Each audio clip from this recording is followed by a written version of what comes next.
Nag-iisip ka pa rin ba ng pagkaing ininegosyo ngayong 2024? Ba't di mo naman subukang itinda itong sobrang milky at sobrang sarap na meriendang ito? Sure akong bentang-benta ito sa mga customers ninyo, guys. Hindi kasi natin yan titipirin sa sangka para lasap na lasap nila ang sarap nitong all-time favorite nating Maha Blanca. Dito sa ating pan na ilalagay na natin isa-isa yung mga nabili nating ingredients. Unahin na natin itong isang pouch ng 200 ml ng Coco Mama na pure gata. Kahit naman yung pigang gata ay okay na okay din po dito, guys. Wala po kasi tayong nabiling pigang gata, kaya nag-come up na lang po tayo sa ready-made na gata. Next na natin dyan itong isang malaking lata ng evaporated milk. Sabi ko nga po kanina, hindi natin titipirin sa sangkap itong gagawin nating panindang Maha Blanca para mas balikan ito ng mga customers natin. Then saka tayo maglalagay ng isang malaking lata ng condensed milk. Guys, yung mga pinapakita po nating mga brand is pwede pong mabago ha. Kung ano po yung mas mura at yung mga gusto ninyong brand na gamitin dito, is go lang po tayo dyan. Sunod na natin dyan itong isang lata ng cream corn. Cream corn na lang po ang binili natin dyan para mas lumasa yung mais flavor nito sa ating Maha Blanca. Pero pwede din naman po kayong gumamit ng whole corn dito, guys, kung yan po ang mas preferred ninyo. Then saka natin yan halu-haluin hanggang sa mag-mix na thoroughly ang mga sangkap. At habang nagmi-mix-mix tayo dyan, pasasalamatan lang muna natin ang ating masusugid na taga-subaybay na sila Ma'am Melanie Carrion ng North Caloocan, Ma'am Virginia Harabata ng La Union,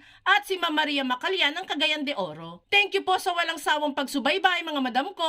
Once nga na mahalo-halo na natin ang mga sangkap, ay tinikman ko na muna itong mixture at medyo nakulangan lang ako sa konting tamis. Kaya nag-add lang ako dyan ng 3/4 cup lang ng asukal para di naman bitin sa tamis itong paninda natin. Once okay na ang mixture, ay pwede na natin itong lutuin. Ang kailangan lang naman po natin dito ay mapakulo lang ng husto itong Maha Blanca mixture natin. Kaya ilalagay ko na yung apoy natin dyan sa high heat settings para mas mapadali natin itong mapakulo. At habang hinihintay natin yung kumulo, ay i-ready na din natin yung slurry mixture natin dito. Bali magkukunaw lang tayo dyan ng 1 cup ng cornstarch sa estimated 1 cup din na tubig. Halu-haluin lang natin itong slurry mixture hanggang sa matunaw na ng husto yung cornstarch sa tubig. And at this point, guys, ay kumukulo na din yung niluluto nating Maha Blanca mixture. Kapag ganyan na, ay pwede na nating ilagay dito yung slurry mixture na ginawa natin kanina. Nga pala, guys, nilagay ko na pala sa medium heat yung apoy natin dyan bago ko inilagay yung slurry mixture. Then saka natin yung halu-haluin hanggang sa magbuo-buo na yung mixture natin dito. Hindi na natin yung titigilan sa kakahalo para mag-mix na thoroughly yung Maha Blanca mixture at slurry mixture. At kung nakaabot ka sa part ng video natin ito, it means na interesado ka sa pangnegosyo recipe na sinishare natin ngayon. At kung sakali pong magugustuhan mo ito, pwede po bang pusuan mo naman ang video natin? At mag-comment ka na din po kung taga saan po kayo. Malay mo, ikaw na ang sunod na ma-shoutout natin sa mga future videos na gagawin pa natin. Maraming salamat po!